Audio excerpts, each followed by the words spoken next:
Learning does not finish. You have to keep learning and educating yourself. It's not a natural course. Not every artist must become a mentor. Not every mentor should become an artist. I've seen changes here in the UAE as art has been more embedded. I wanted to open doors to students, to young artists to participate in the production process, to witness and understand what it takes to go and develop a proposal, then take it to install. It really gave me an understanding of the community and culture of what is an artist and how to be an artist. I think our scene is very community-based. When I meet someone and I tell them I'm an artist, the first thing they tell me, oh, I don't know how to paint, I don't know how to draw. And I was like, what did your art teacher tell you as a kid? Making people open to mentorship, open to guidance, open to how life-changing it can be for someone to tell you, what about going to the arts department? The ecosystem is quite important, and actually we're in dialogue right now about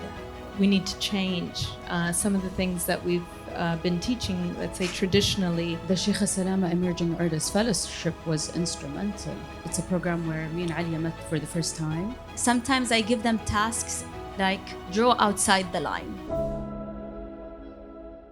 Hello everyone, welcome to the HUNA Lounge. This is our HUNA Talks with the Curation series. And I really wanted to start this series today by introducing my guests first of all. And I believe this talk is potentially the most important that we will be hosting on the Curation on education in specific, because it's a topic that I'm very passionate about personally, coming from a very institutional background as well as an education-focused background. As a speaker, as a journalist, myself, I really believe that it's important to get all the information from the source. So I'd love to introduce my speakers, my guests today. First, Janet Bellotto, Dean of CAS at Zayed University. Afra Al Dhaheri, incredible artist and dear friend. Alia Lootah, incredible artist as well, and both from the Emirates. So really honored to have you both here today. So I'd love for you to start just by briefly introducing yourselves to the audience, and we'll get into our conversation together. Thank you, Nour, and thank you for this really important conversation. And I'm happy that we can all be here together from our different perspectives. So I'm the Dean, just started this year, the College of Arts and Creative Enterprises at Zayed University, but I've been teaching here in the UAE since 2006. The same year, academic year, that Art Dubai started. So I remember when that was first launched here in 2007. So, and I think the second year I was actually here talking about art education. So almost 20 years later, to have this conversation with local young artists whose work you've seen last year in the fair is quite exciting. I'm also an artist by practice, and I play several roles, also sometimes curating exhibitions for cultural exchange. And yeah, that's me. Incredible, thank you. Afra.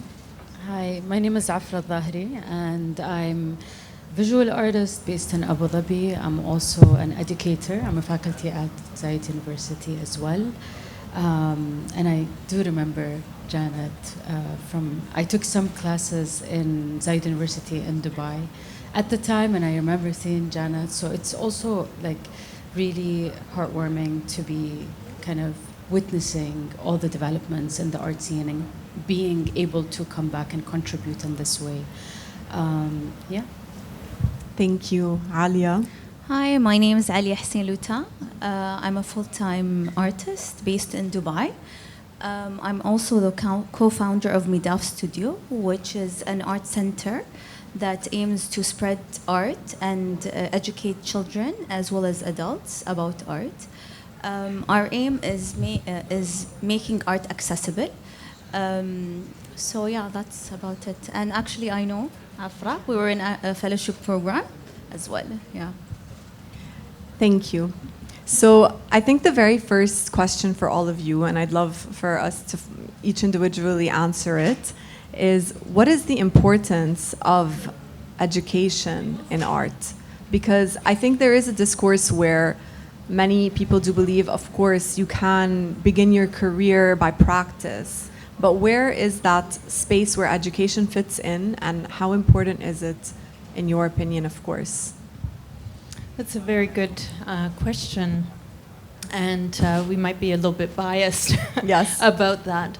But, art in education is not just about the professional practice. It really needs to be embedded throughout, from children's when they're playing around with materials.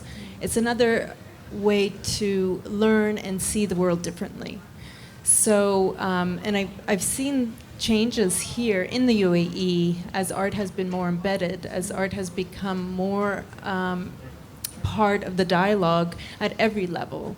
And I think without that, we're missing something very important.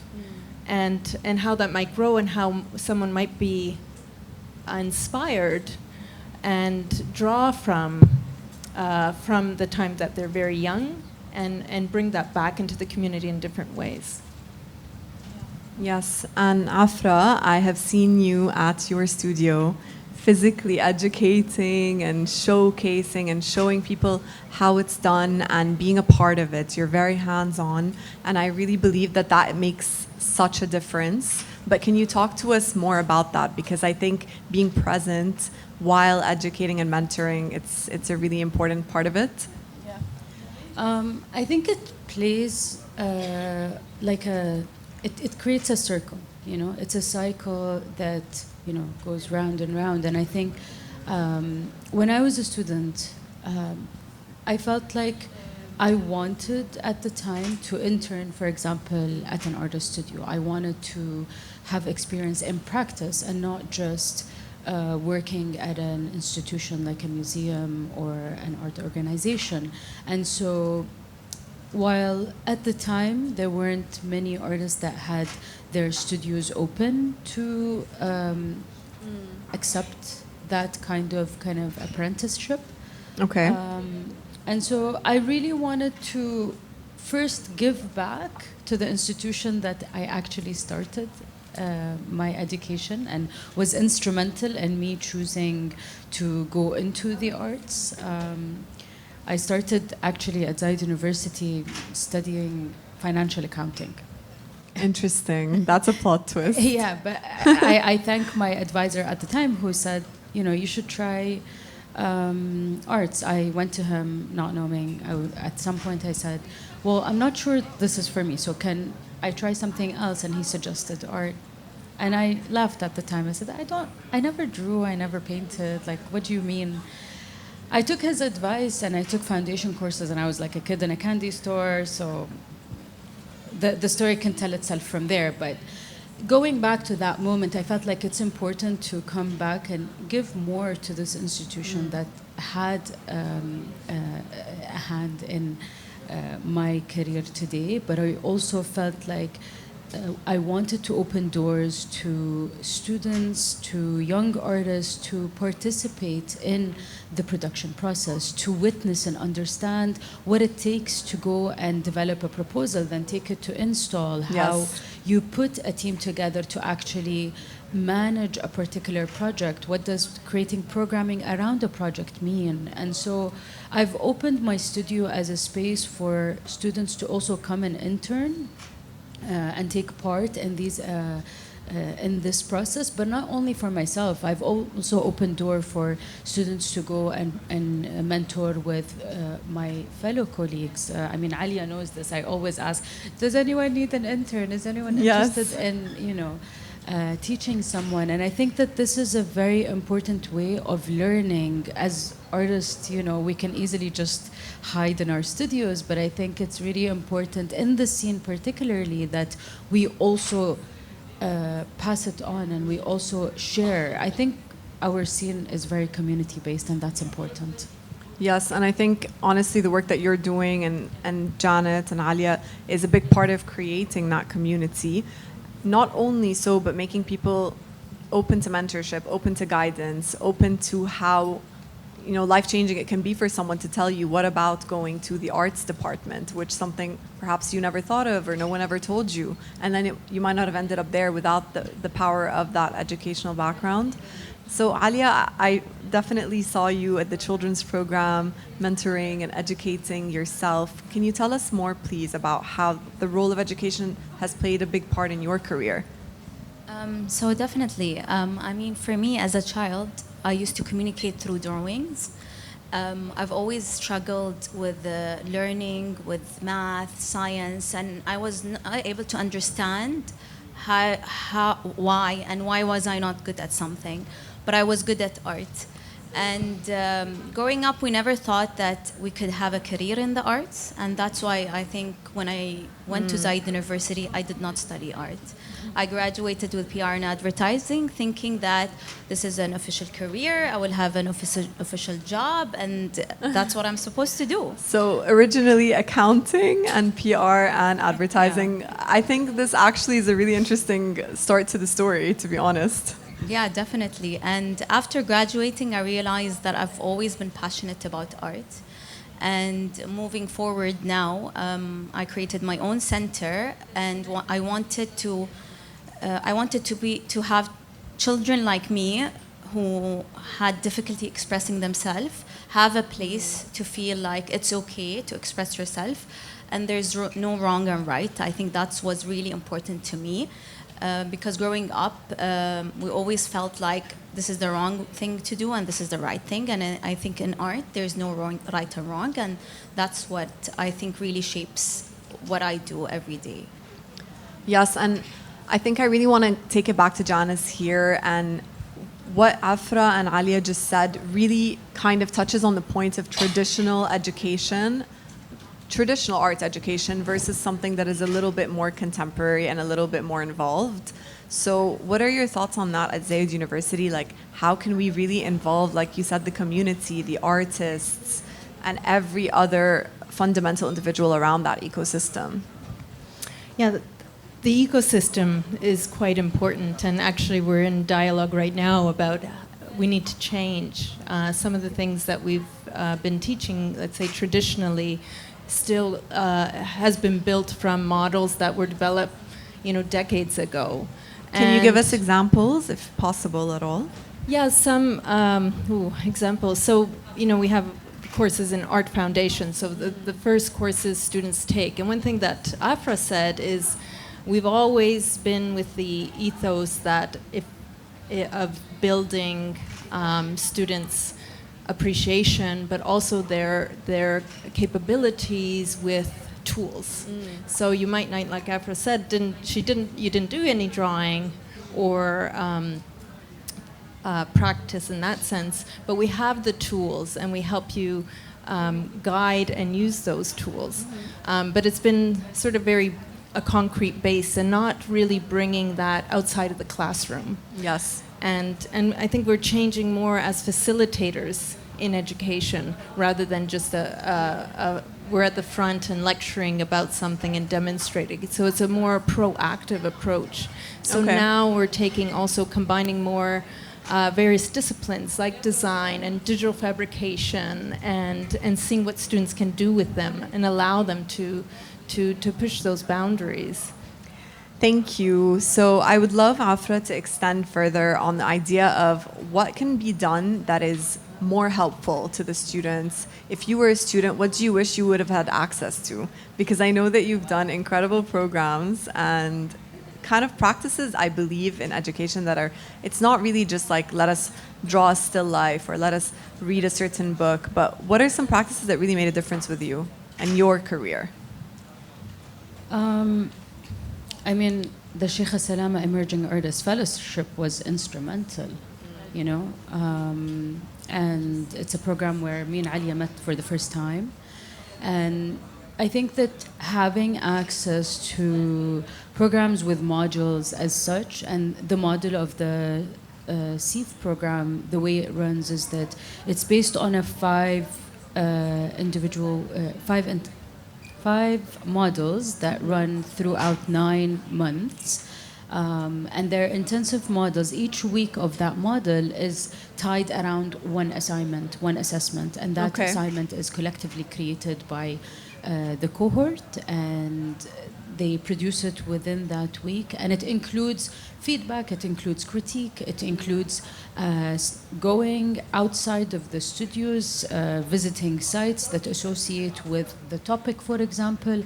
I think the more, like what Janet was saying, in ways that we're trying to, for example, engage and collaborate with other alternative institutions and what we have access to. And I think that today we're very lucky. I keep saying this to students and younger artists. We're so lucky to be practicing in the art scene today because we have so many resources. We have institutions, museums that also function in adding to the academic understanding of art and culture, right? But then we also have grants that allow us to challenge what is normal and challenge what is art today. And I think that we have that kind of power in actually influencing our students to aim for more than what we are presenting today. And there are support systems for that.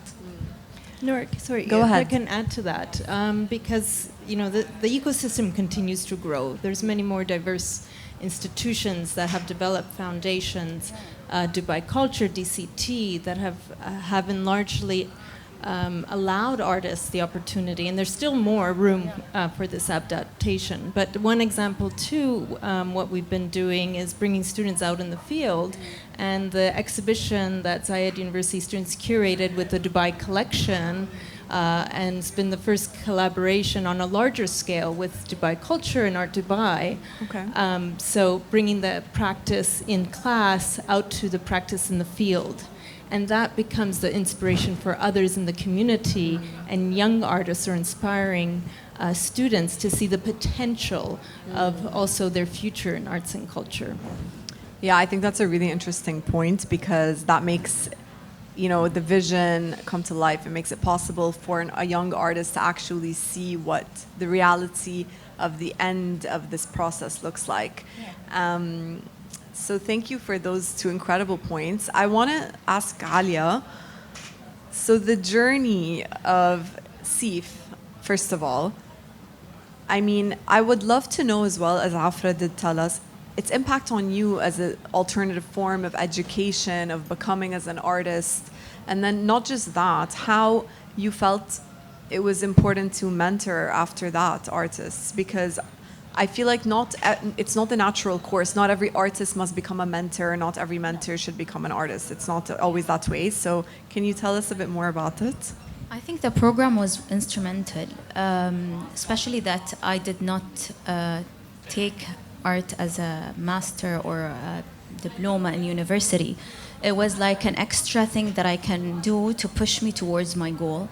It really gave me an understanding of the community and culture of what is an artist. The best thing about the art community here in the UAE is everyone is there to help you if you just ask, especially from not having the experience in, for example, ceramics or other material. I would ask Asma, my friend, was an artist. She would teach me, or Salama will teach me printmaking. So I think this natural want to teach and share information is such a innate thing in every artist, and wanting everyone to success and see and use other material is something really beautiful about the community of artists we have. I think that's what really, really shaped my practice.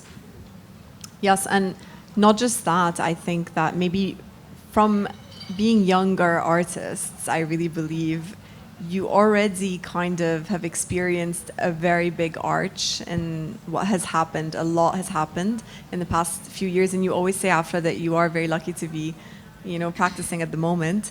So I would love to know from you, when you're teaching students at Zayed University, for example, what do you feel their biggest wants and needs are from the educational system? Like, what do you think that they crave more of? Wow. I saw one of our students here. Really? That's amazing. Should ask her. personally, I get asked a lot of like, how do we do this? How did you do it? You know, and Yes. I'm always in awe. Yani, when I'm asked this question, I obviously sit and I give a lot. I give a lot of my time to actually propose ideas or suggest a post-graduation plan. I teach the seniors as well, so there's a lot of mentorship in that course, getting them to the finish line and like finally presenting their final projects. But I do talk to them a lot about the opportunities that await them. And as I said earlier, يعني, there's a lot of opportunities now compared to when I graduated, for example, in 2011. And for example, we have, I'll talk about Abu Dhabi, for example. There's the Cultural Foundation residency. They can apply to see if they're nominated, for example. And as faculty, a lot of us are nominators anyway, so we always nominate our students. There's the 421 residency as well. Of course. There's a lot happening that they can, I mean, Jamil offers, you know, the young, the youth assembly, which allows artists to not only participate as artists and show their work, but they can also participate in proposing curatorial ideas, and they can curate their other, you know, friends and so on, which really opens doors for them to think.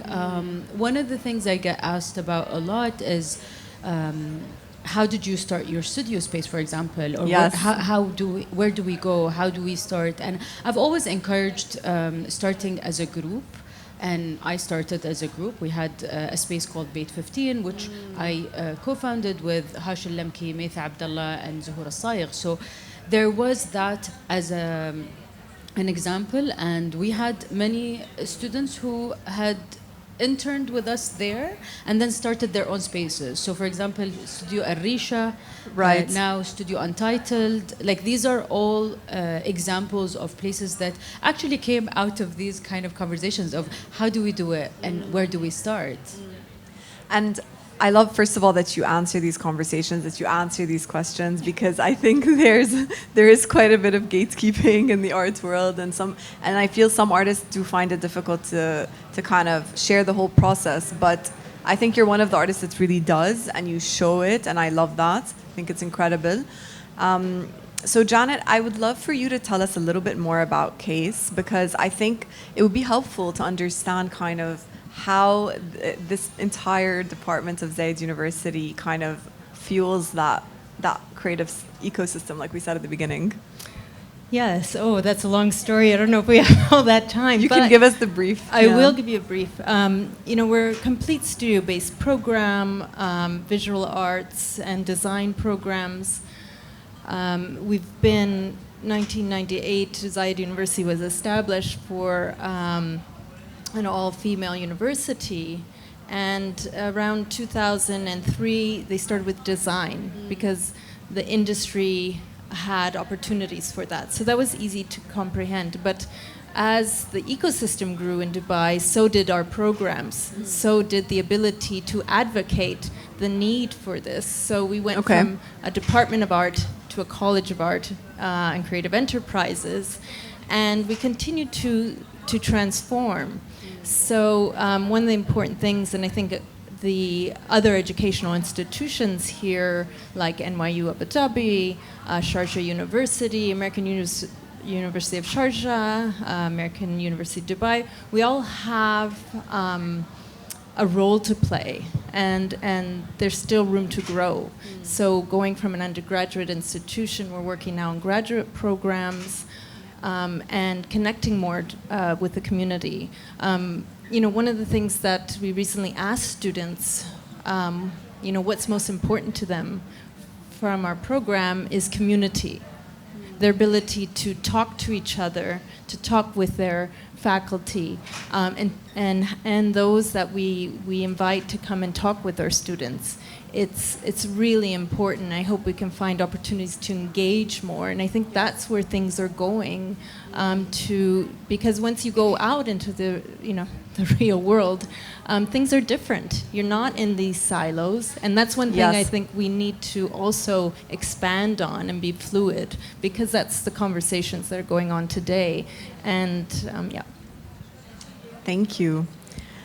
So, a question I really wanted to ask Alia is, I saw you just at the children's program, the A.R.M children's program, and sort of working with the children, getting them to bring their creative juices out, and in a very curated and wonderful way. So I just want to know, what do you think the importance is to sort of allow children to be creative from a young age, something that perhaps neither you or Afra had an opportunity to do, and so you had to kind of not play catch up in that sense, but how important is it, and how is it that you actually go about working with such younger minds? I mean, it's really important to expose children from a young age to materials, allowing them to use, explore, play with, and be adventurous, and really explain to them that there is no right and wrong. Because I feel that because of the classic discipline of art, especially from a very young age, limits that. And from my experience, I mean, when I meet someone and I tell them I'm an artist, the first thing they tell me, oh, I don't know how to paint, I don't know how to draw. And I was like, what did your art teacher tell you as a kid? They're like, yeah, she didn't like my drawing. That's the first thing they say. That's really and that's every question I ask, that's the common answer I have. And that's why I really believe that it's very vital for the young minds is not to limit them, and really encourage creative thinking, allowing them to make mistakes. I feel that's the purpose I am here in the world, is to tell children it's okay to make mistakes, and it really shocks them. Sometimes I give them tasks like draw outside the line, or you're only allowed to draw outside the line, and they're like, what is wrong with her? So I think it's trying to change this mindset of it's okay to make mistakes. Maybe you will learn the skills later on, but as a young mind, that's the purpose. You are allowed to make mistakes. You are allowed to play. You are allowed to put materials that don't make sense together. And I feel that's what the whole purpose of me to giving workshops or teaching children at a young age. Amazing. I love that. Incredible. So, okay, on the point of play, actually, I'll take it to Afra here. I think your work really is such an epitome of what the essence of play is, how you can become an interdisciplinary human and kind of play with sight, sound, voice, all of the senses. I'd love you to tell us a little bit more about that. I think it's a different approach. I think it's such a unique approach, and it makes art, I hate using the word accessible, but I think it is I think it's a word that really your work can embody, and it's a beautiful thing. So can you tell us a bit more about how you got to that point in your art? It's a very good question. I mean, these works that you're talking about, the collective exhaustion and deconstructing collective exhaustion, which are immersive experiences that I've developed, installations that include sound and light, that is engineered in a way that actually loops. The easiest way to describe it is like a shuffle. It's never the same, so it actually invites the audience to stay in that place for longer moments of time.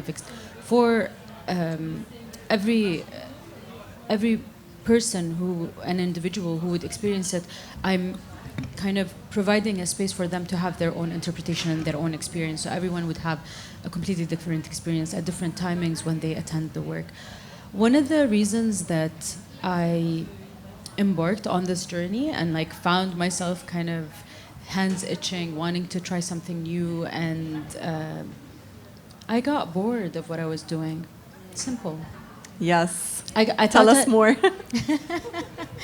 I mean, not to demean my practice, but I felt like I got too good at using my materiality, and I've established a language that I became so fluent at.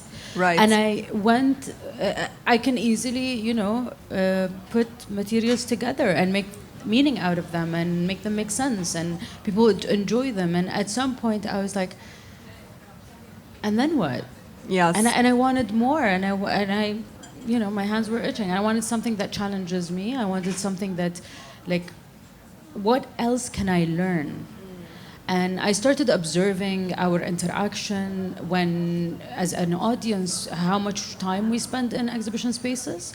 And I realized that if not anchored by a conversation, sometimes we just pull up our phone, take pictures, and leave. So then what happened to feeling art? What happened to art having actually an impact or a resonance on us? And so I went into a bit more psychology and philosophy, and I started reading a lot of Byung-Chul Han, specifically like the Scent of Time, and it talks a lot about our relationship to time.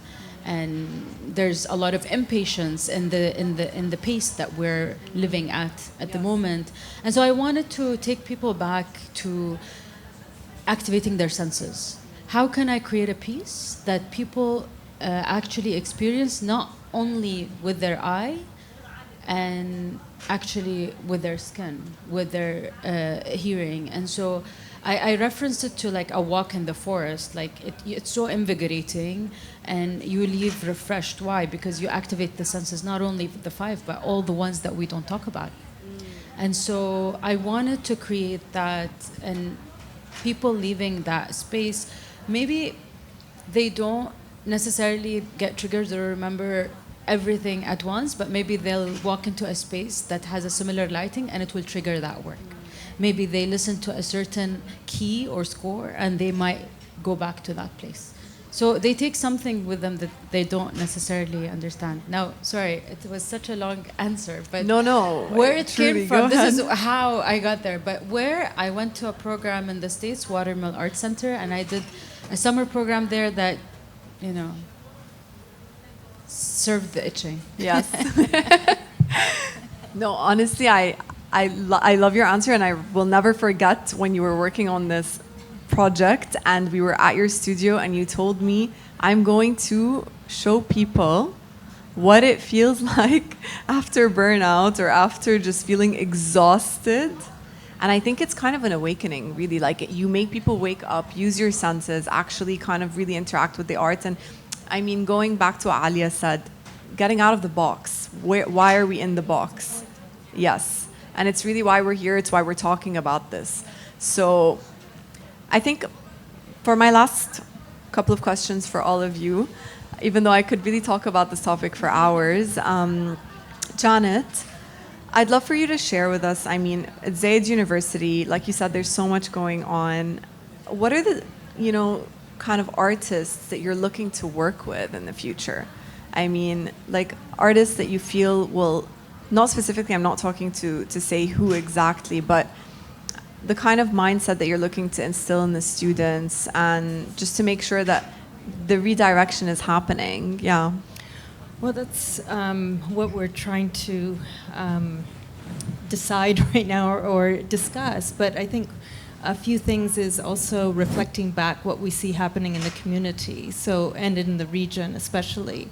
And some of the conversations that I've had going to see exhibitions and participating in these kind of dialogues. And one thing that first comes to mind is performance.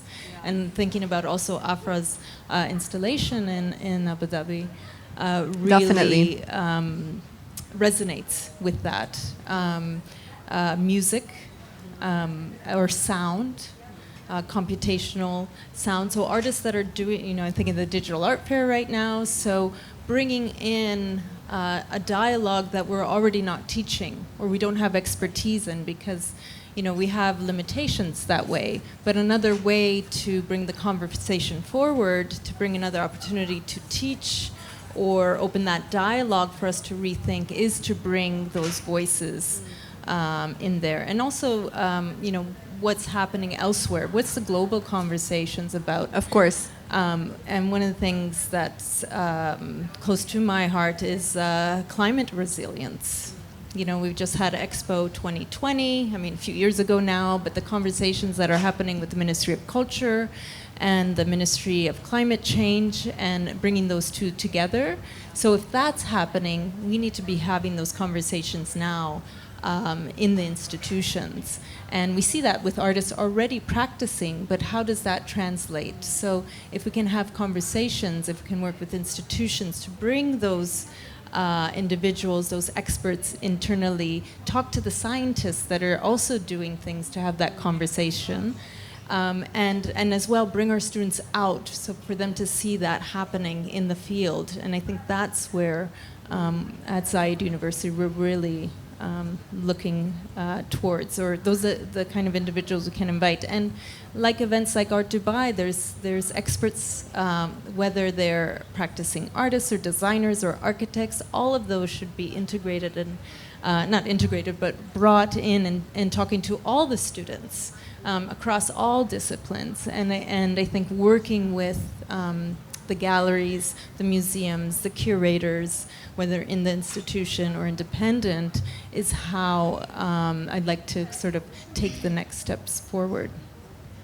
I think that sounds incredible and also very inspirational. I think performance, you really nailed it on that one. I think a lot of people are really definitely, even in the fair, you see the pieces that the more you can interact, especially for children and for adults too, it's really the more you can get emotionally connected to the art. And so my last question for every single one of you is a question I believe my audience will always want me to ask and always cherish. We're very detail-oriented at the Curation. So how is it that you make sure that you self-educate yourself? What are your kind of practices, and any advice you could give, not specifically on education, not only in art, but what are your ways to make sure that you stay, refreshed and educated? And any one of you can start there. Me. Alia. I get definitely inspired by my fellow artists. If walking through the fair, we take images of the artist's name, research that, who's the new artist there. So I think that really helped me get to know my environment. In the end of the day, learning does not finish. You have to keep learning and educating yourself, either through online or through meeting people, which is the easiest part, is meeting actual artists and getting to know them. I think that's the most enjoyable experience in learning, when you actually meet artists and ask them what material you use, how long do you work on a work, when did this finish. These information really boosts me, and then I'm like, okay, what can I do? What else can I do? That we met an artist yesterday, me and Esma, and he spends 10 hours a day painting. Wow. And I'm like, that's not what I do, and maybe I should do this. So yeah, I think that's how I encourage myself. Thank you. Afra. I learn a lot from my students, I have to be honest. They challenge me at times, and they ask, especially in the senior class, when they come up with their research topics, sometimes I have to research and educate myself in order to assist them or work alongside them to kind of further develop and find references for them and so on. So I'm always learning as I'm teaching, that's one. Personally, and in my art practice, I try to make sure that I go to residencies, do programs, in order to not only learn new skills, but also expose myself to an alternative art scene, because this could easily be a comfortable bubble. Of course. And I think that it's very important to challenge what we know and challenge what we've learned here, but also become aware of how other art scenes function, and maybe how they're challenged, how they struggle, how they navigate the art scene in their heart. That's a very good point, yeah. Yeah, and in that I travel a lot to also visit alternative institutions. Not only that, but like grassroots run organizations. I think these are important, and that's where movements happen. And so at least, yeah, that's how I keep up. I think that's a great point. To avoid stagnation, you have to keep going. And Janet?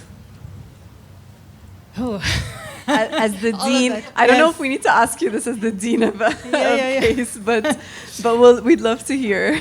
Yeah, so I mean, it's really everywhere and everyone. And for me, it's really important the conversation and asking those questions and not being afraid to see what we'll learn from them and go out of the comfort zone. Because we tend to, especially in institutions, stick within this comfortable area, and change is very difficult, especially institutions, and trying to push that sometimes in different ways by just doing it. I would even say, even the exhibition I mentioned, the Dubai collection, we just started it, and I said, let's just do it, let's start it, and work out the rest as it goes. So I think for me, working alongside Afra, for example, different generations, and seeing the growth I learned from her, from Alia, working out in a different sector of education. And I think together it's the ecosystem that really we need to continue paying attention from. Thank you so much. Thank you to every single one of you for taking the time to talk about this incredible topic and actually give us your true insights and all of your tips. And make sure that you can all listen to this podcast on the Curation. And I just want to thank every single one of you again, Janet, Afra, Alia, for your time. Thank you. Thank you. Thank you so much.